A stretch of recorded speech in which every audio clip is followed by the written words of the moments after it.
Hello and welcome back to CWU Live. And we have a bit of an unusual show for you today. That's because it's about postal, but it's not about either the post office or Royal Mail. And that's because the CWU doesn't just represent posties in the United Kingdom. The union also represents postal workers on the Channel Islands and the Isle of Man. And within the UK, the CWU doesn't just represent postal workers for Royal Mail and the post office, but also newer logistics firms like Wincanton.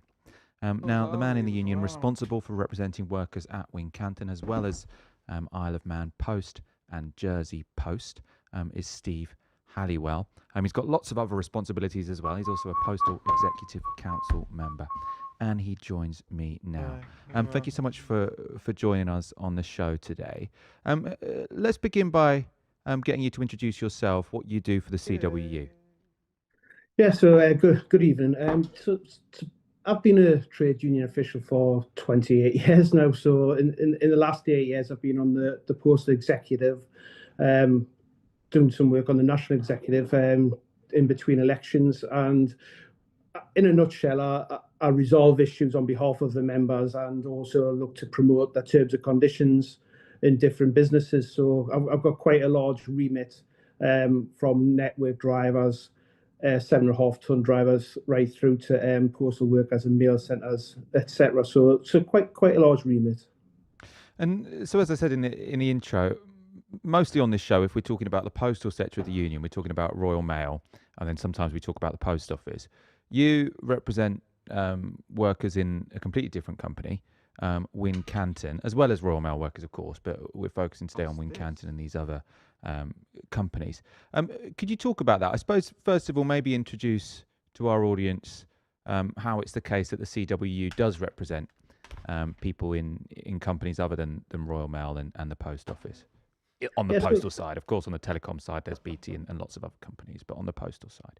Yeah, so basically we stand by a principle of trying to improve members' terms and conditions, employees' terms and conditions, workers, that kind of thing. And all we want to do, all we exist to do, is actually make a difference to their terms and conditions. So when they come to work, they get paid the best possible wage that they can, and they're treated in the best possible way, and they go home safe. Is probably the easiest way to explain it. And by being united and having a large membership base, we can use our influence to make sure that their terms and conditions are good and we achieve their aims.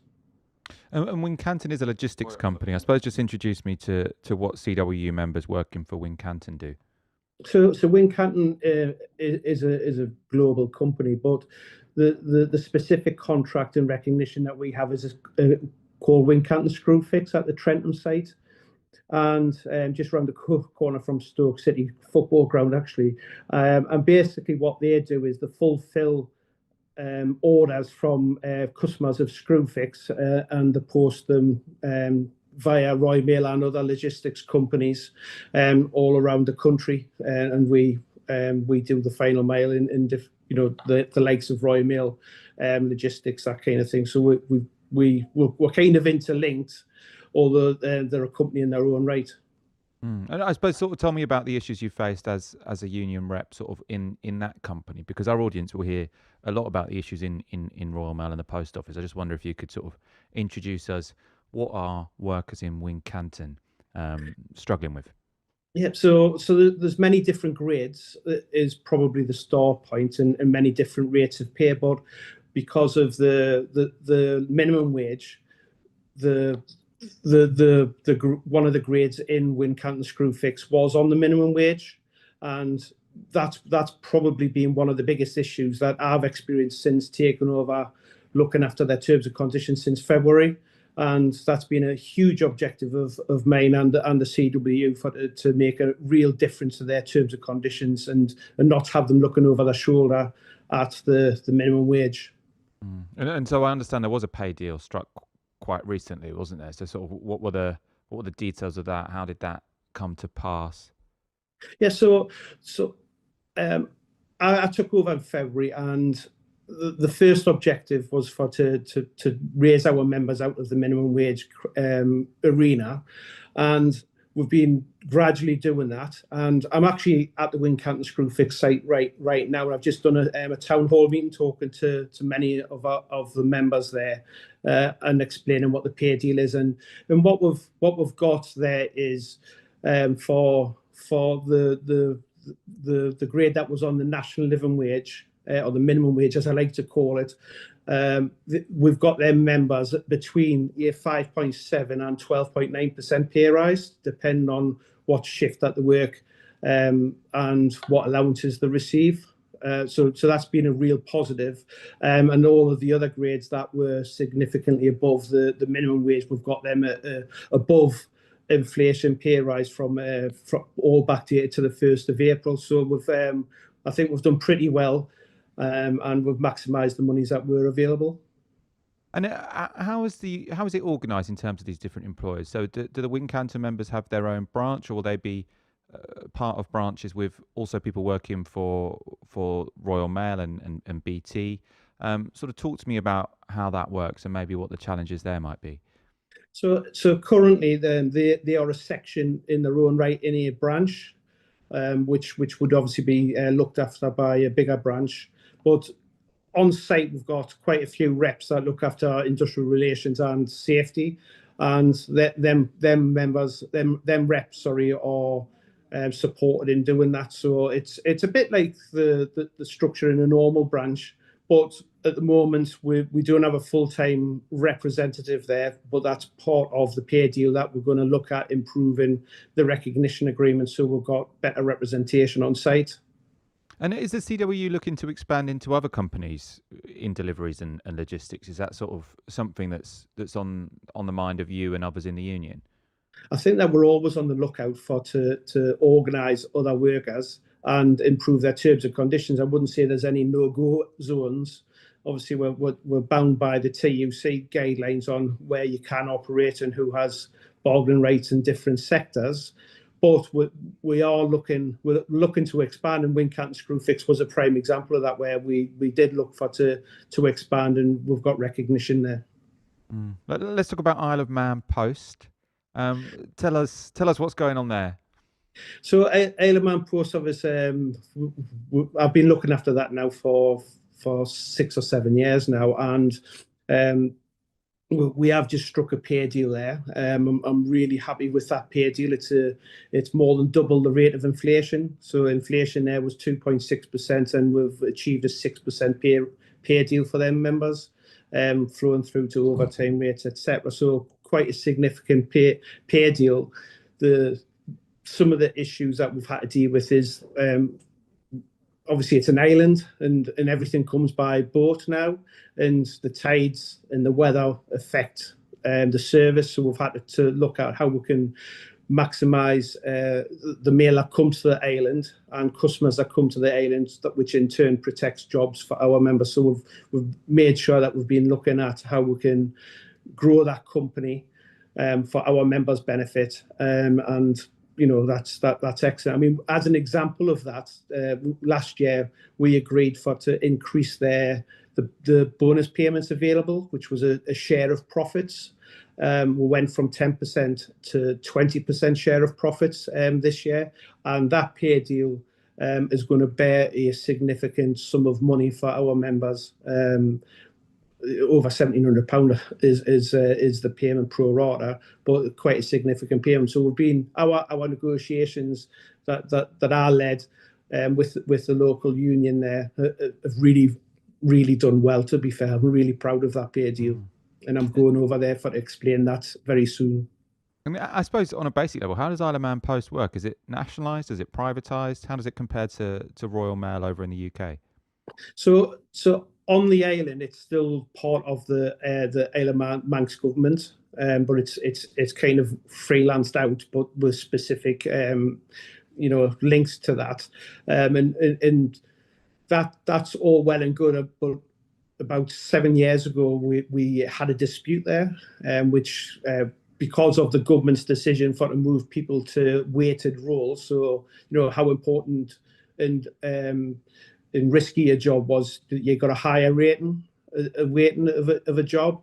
And because of that, the Isle of Man wanted to bring in new terms and conditions for them individuals. So we protected all of our members that worked there at that time, but then new members came on board.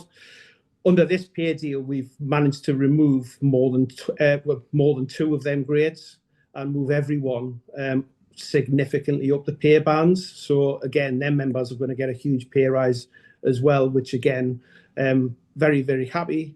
We also have an agreement there that they're a living wage employer as well. So even when people do start, they do start on the living wage, and then, you know, due to time served, they move up the grading structure. So pretty good, and it's quite similar to Royal Mail in some regards. Obviously deliver the same work, just in a different place in the world. But what I would say is the difference between some of the companies, I would say that it's a nice place, Isle of Man. It's a really nice place, and there's a nice culture of people supporting each other, and it's a nice place, I would say. The main difference is how nice the location is. You seem like you're quite in love with the Isle of Man. Let's move on to another beautiful place, Jersey and Jersey Post. So before I ask you about that, let's play a feature put together by CWU's fantastic video team. Jersey Post has undergone massive changes in recent years due to falling letter volumes and the online shopping boom. In 2019, we secured a deal with Amazon. And in recent years, has followed it up with partnerships with HelloFresh, UPS and DPD.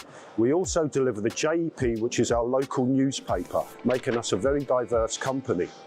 While these changes have been mainly positive, there have been certain issues in terms of the weight of the parcels, and also the rounds have been condensed, making them quicker. I mean, the posties do have to work faster to complete their duties. Despite the pressure, postal workers still take the time to check in on the customers, keeping the community together. So we have a lady who lives just down the road. She's quite old now, and she's getting on a bit, and we deliver a paper to her, but we have to check on her, you know, because we went in once and she'd left her eggs on the boil, and it was all boiling over, and you know, it's that saying, no, look, turn it off, you know. So now every day we go in and we have a chat to her, and we have to, you know. And well done. we don't. It's all part of the community. We don't get anything else for it. But there was one Saturday, a woman was waiting for her passport. She was waiting to go away, and I was able to find it in a section, and was able to work through a couple of other blokes and get that passport out to her that same day. I showed the Lieutenant Governor around the workplace many years ago now. Ended up on the news and the radio. Just helping people and trying to do a good job, really. The posties in Jersey Post are considered very important in relation to trust with the public. If I feel like someone really wants to talk, whether it might be Granny Smith, I'll make that time. I'm lucky enough and young enough, and fit enough to be able to make a bit of time up, you know, to walk a bit quicker, maybe have a little jog. So if I do lose time speaking to someone, but I can imagine that some people must find it very difficult to find the time not to rush. Postal workers will be the backbone of the community for years to come. The question is how we can maintain our service over the next few years.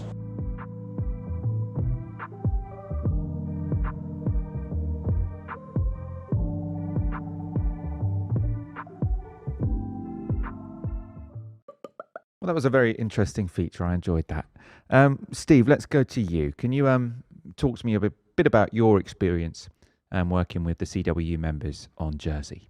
One of the biggest issues is the water and everything coming by ferry, but also space. Space is a big thing on the island, and when the vehicles arrive, you know, the Arctics, etc., it's pretty difficult and becomes very time consuming. And they do have a parcel machine there which probably needs to be replaced. But generally it's a good place to work. But it's the same challenges every worker has. It's about time and being able to be able to do the job in that time. And I suppose you're in an interesting position in the union, because a lot, as you say, you work across Royal Mail as well, but you're working with people in different locations and for different companies. So I suppose, what have you learned that you think is transferable when it comes to either the Isle of Man or Jersey, or working for different logistics companies? Do you feel like you're able to sort of transfer skills from one place to another? And what have you learned that I suppose could be carried from one place to another? Well, obviously, I've got a good knowledge of the industry that we work in. So, as an example, Isle of Man is looking at machinery. They don't have the types of machinery that Royal Mail would have. CSS machines, as an example. They've just recently got a PSM, which helped to ensure that was put in the best way possible and staffed correctly with our members. So, it's transferable. Obviously, every company's different. Every one of them companies has their own challenges, but because I've got that good length of service in the industry and in the knowledge, I can turn my hand to most things, to be fair. And we're calling this episode Every Member Counts. And I think the idea is that because the majority of people on the postal side work for Royal Mail, on the telecom side, BT is obviously the largest employer. We spend most of our time talking about those companies. And do you think that sometimes risks people in other locations working for other companies feeling a bit forgotten? I mean, what would you say to that? Well, what I would say is, obviously, Royal Mail gets the lion's share of the limelight, don't they? I think that's fair to say because of the size of them. But these companies get excellent representation from CWU, whether it be locally or whether it be nationally by myself and the national officers such as Martin Walsh. So we never forget them. Just because they're not in the limelight doesn't mean that they're not being looked after and represented. And it's quite often I'm across in all of them places. As an example, I'm a pension trustee for the Isle of Man Post Office pension scheme. So we spend an awful lot of time on lots and lots of different issues in the different companies. So but they're never forgotten. It may just not be broadcast as much as what other companies are. I mean, I suppose just something that struck me a bit with that Jersey video, because often when we're talking about Royal Mail, for example, a message that comes through is that morale in many delivery offices is quite low, mainly because of sort of how the management have behaved in recent years. From that video, at least, it seemed quite high in Jersey. Do you feel like morale's holding up okay on Jersey and perhaps the Isle of Man as well? I think that it's a different culture. It's what I was saying before. It's far less abrasive. Because Jersey and the Isle of Man, because it's the islands, there's far less free labour out there to be able to recruit. They kind of have to look after the staff better. Obviously, there's always issues. Don't get me wrong, but generally, I think it's more of a friendly environment, and I think probably Royal Mail could learn an awful lot from these companies, because people stay, they want to work there. They don't. Obviously, we do have people that complain about things. It doesn't matter whether you work for a multinational company and get paid £1 million a year. People have got issues, but I think that what we try to do is resolve people's issues in a far more pragmatic way than what other companies do. Yeah, that's really interesting. Any final messages before I let you go?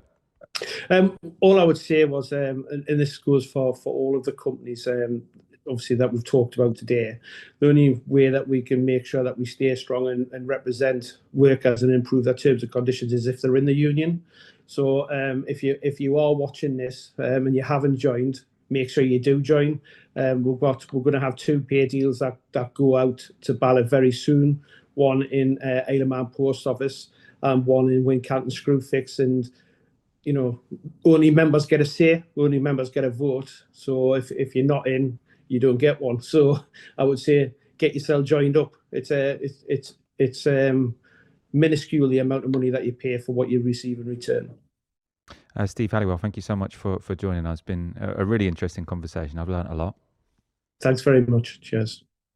And thank you so much for joining us. A final reminder from me that the Royal Mail Group pay ballot closes next Tuesday. So please make every effort to use your vote. Of course, the Postal Executive recommends you vote yes, but the most important thing is to use your vote. From me, thank you for watching, and we'll see you again next week.